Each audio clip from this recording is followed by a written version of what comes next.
Tu rêves d'investir, mais en même temps, tu as peur. Tu te poses 10 000 questions, tu lis, tu t'informes, tu as envie de passer à l'action, mais quelque chose te retient. Et dès que tu en parles autour de toi, tu as toujours les mêmes réponses.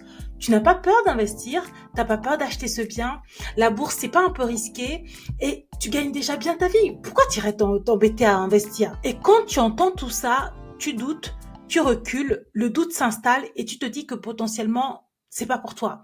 Sûrement que tes proches ont raison, c'est trop risqué. Et puis, il y a personne que tu connais qui fait ce genre de choses.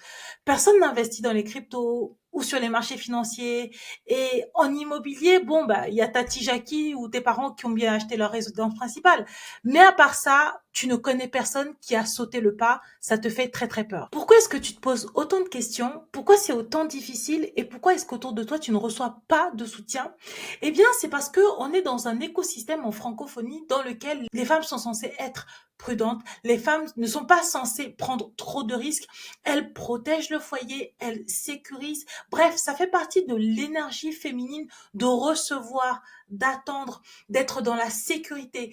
Or, l'investissement, c'est vu comme prendre des risques. C'est vu comme être dans une énergie masculine. C'est vu comme vouloir s'enrichir. Bref, cela ne colle pas avec la féminité telle qu'on nous l'a enseignée. Tu ajoutes à cela la peur de te tromper, la peur de faire des erreurs, la peur d'entendre « je t'avais bien dit »,« ah, tu vois, tu t'es pris pour qui, qu'est-ce que tu crois ?» Et ton projet d'investissement tombe à l'eau. Tes freins prennent le pas. Tu as encore plus peur qu'avant. Après de nombreuses années à avoir accompagné les femmes, je me suis rendu compte que les femmes ont envie d'investir. Les femmes n'ont pas de problème avec l'argent. Généralement, quand elles finissent par bien comprendre, quand elles finissent par passer le cap, elles aiment ça, elles adorent ça. Recevoir de l'argent, voir leur argent qui fait des bébés, être autonome, avoir une forme d'indépendance financière, léguer l'éducation financière à leurs enfants, c'est quelque chose que les femmes aiment.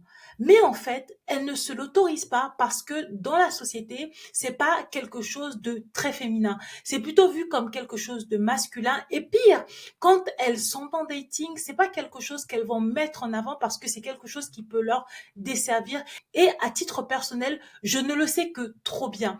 C'est pas très bien vu une femme qui parle d'argent ouvertement, qui dit qu'elle veut s'enrichir, qui dit qu'elle veut progresser, qui dit qu'elle enseigne à d'autres femmes à faire la même chose. Pour te raconter une petite anecdote personnelle, j'étais partie dans un groupe de mastermind et j'avais envie de progresser sur mon business.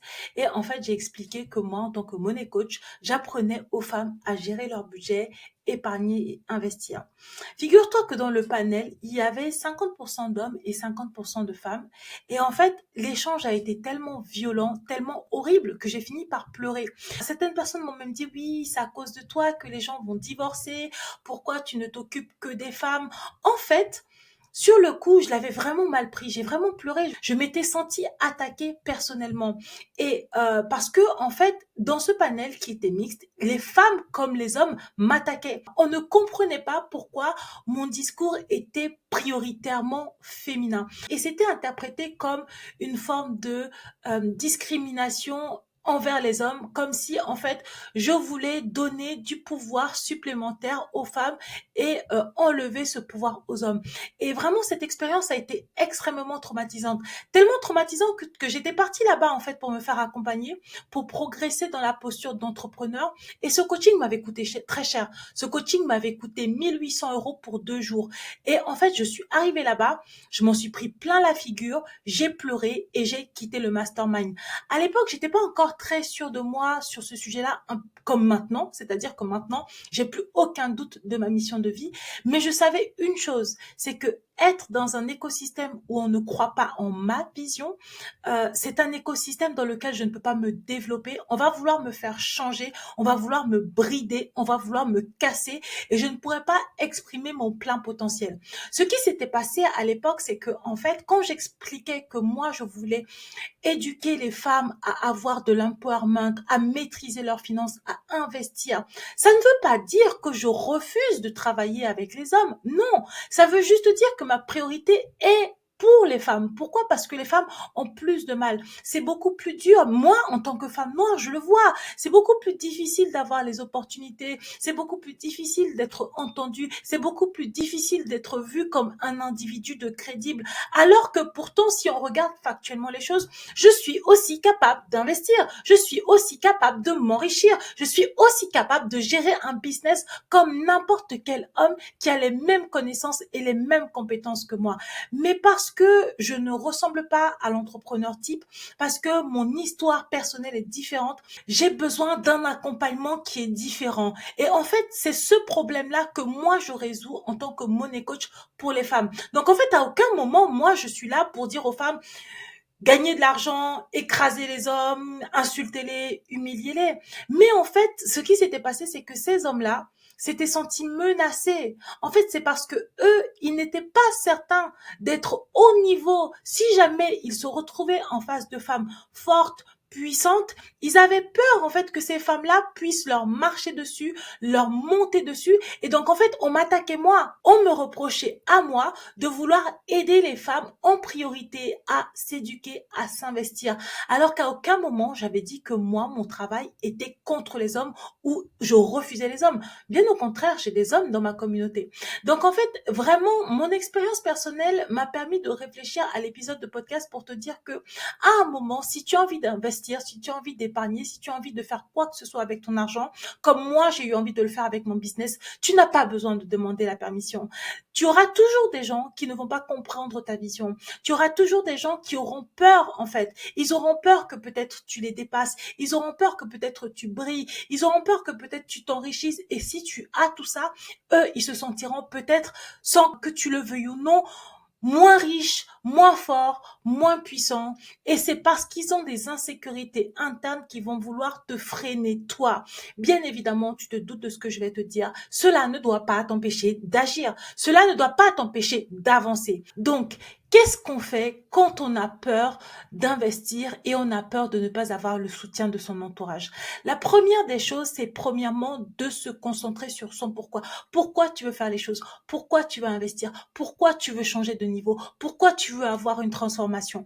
La deuxième chose, c'est que si tu as un doute sur ton entourage, n'en parle pas. Protège tes projets, protège-toi, protège cette flamme qui est encore si fragile, qui est encore si précieuse. N'en parle pas dans un écosystème tant que tu n'es pas certaine que cet écosystème va t'apporter ce dont tu as besoin, va te nourrir tel que tu en as besoin. Va au contraire chercher dans des écosystèmes différents de la force, de la bienveillance, de l'amour, des conseils, du soutien, du support. J'ai envie de rajouter que ton projet d'investissement ou quelconque projet que tu as est légitime, peu importe ce que les autres disent. Tu n'as pas besoin d'être validé pour avancer. Tu as besoin de tester, de réussir, d'échouer, de valider les éléments concrets, de voir par toi-même ce que ça donne pour pouvoir te fixer. Et c'est pas vraiment l'avis des autres qui va compter. C'est vraiment comment tu t'es ressenti, la personne que tu es devenue suite à cette expérience qui vraiment va compter. Pour conclure, je résumerai cela avec 3 phrases. Premièrement, concentre-toi sur ton pourquoi tu veux faire les choses. Deuxièmement, trouve un écosystème dans lequel on te soutient, dans lequel tu peux avancer, dans lequel ton projet peut éclore. Troisièmement, fais un petit pas, tout petit, même discret, surtout si tu as peur. Mais surtout, ne procrastine pas. Ne te dis pas demain, ne te dis pas plus tard, parce que le demain n'arrivera peut-être jamais, le plus tard ne se concrétisera peut-être jamais, et finalement tu te laisseras envahir par les doutes de ton écosystème. Tu l'as compris, on arrive au terme de cet épisode et je vais te dire quelque chose de très précis.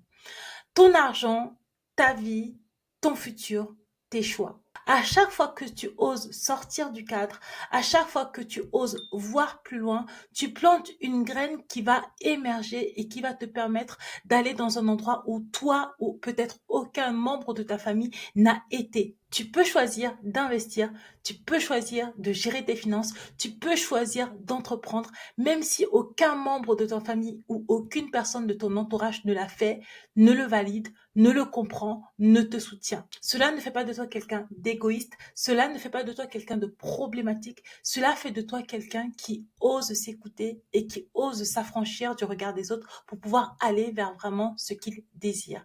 Voilà, on arrive au terme de cet épisode capsule pour pouvoir te rappeler un petit peu pourquoi c'est important de te recentrer et de faire les choses pour toi. Si tu veux pouvoir apprendre à gérer tes finances, épargner, budgéter et investir, je t'invite à télécharger le guide que j'ai écrit qui est gratuit, qui aide les femmes à apprendre à maîtriser leurs finances pour pouvoir s'enrichir. Je te dis à mardi prochain. Bisous!